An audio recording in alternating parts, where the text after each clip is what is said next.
So thus far on the channel, we've been talking a lot about alternate operating systems for the RG35XX SP. However, today we'll be taking a more hardware-focused approach, tackling two of the biggest gripes people have had about the SP. If you've watched any review videos for the SP, you know that one of the biggest complaints is the clickiness that it has, which I do agree with, especially on the start, select, and menu buttons. They are so loud. And also the fact that the loose shoulder buttons make this thing feel a little less premium and a little more like a retro themed maraca. This is so terrible. But thanks to some new friends on the MuOS Discord, actually they recently told me after watching one of my videos that it's pronounced moose, so I guess thanks to some new friends at the Moose Discord, I've learned that both of these button related issues can be fixed with materials you probably have lying around your house, so let's jump into it. To achieve either or both of these fixes, you will need to take apart the SP, which is pretty easy if you have a decent set of small electronic screwdrivers. In my case, I have my iFixit kit, which includes a T6 torque bit, which we'll use to grab these 4 screws off the back of the SP shell. Then we'll carefully lift off the back shell with the battery inside, and we'll unhook the battery either with our fingernail or a plastic spudger.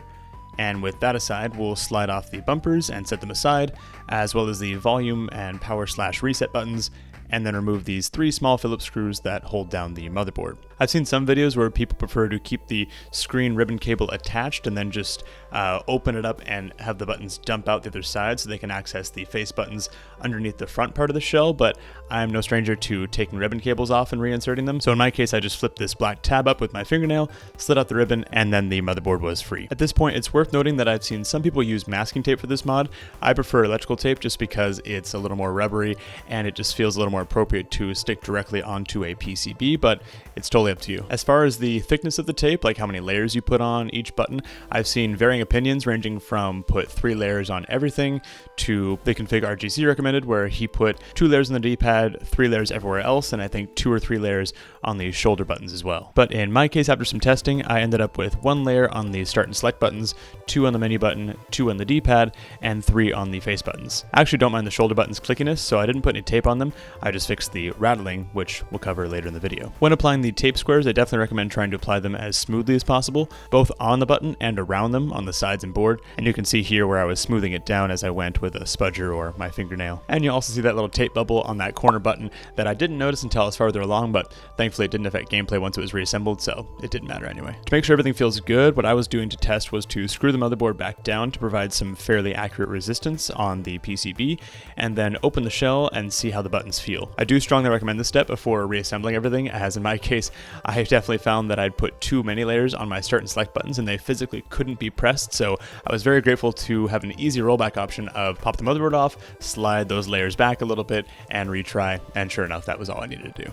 Once you're satisfied with the feel of the buttons and the volume of them, now we'll turn our attention to the notorious rattling. And Moose Discord user Kodiox definitely deserves a big shout out here, as I was basically following their recommendation and screenshots beat for beat. I added a little bit for the side buttons, but yeah. Thank you very much, good sir, for your assistance on this one. So first you want to grab some packing foam or something similar that's quite thin but pliable, and then something to cut it down to size like an X-Acto knife. You'll see that I ended up cutting my pieces of foam for the shoulders pretty thin, and I found through trial and error that the ideal size was a small square that's just big enough to tuck between the shoulder buttons, but not so big as it might curl under the shoulder button and affect functionality, which I had happen with my first attempt. Once those 2 foam pieces were in place, I temporarily held the back shell on just to do a new shake test, and I was surprised to find that the shoulder buttons were dead silent, but there was still rattling, which I realized was coming from the power reset buttons and the volume rocker, which are also just kind of left to sit there with a little bit of wiggle room, and that causes the rattling noise. Since I had more than enough foam sitting around, I decided to try and wedge just a little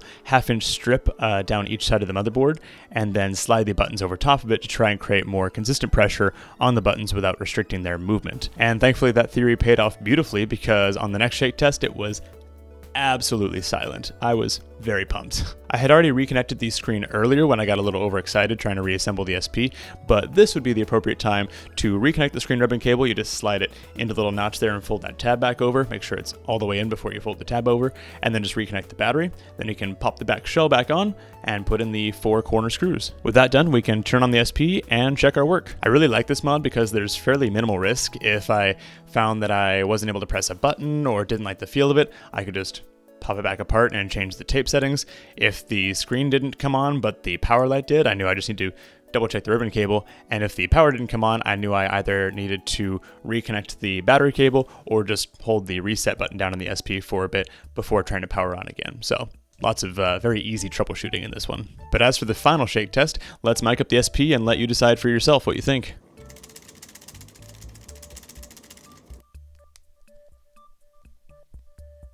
And now for the final button gameplay test.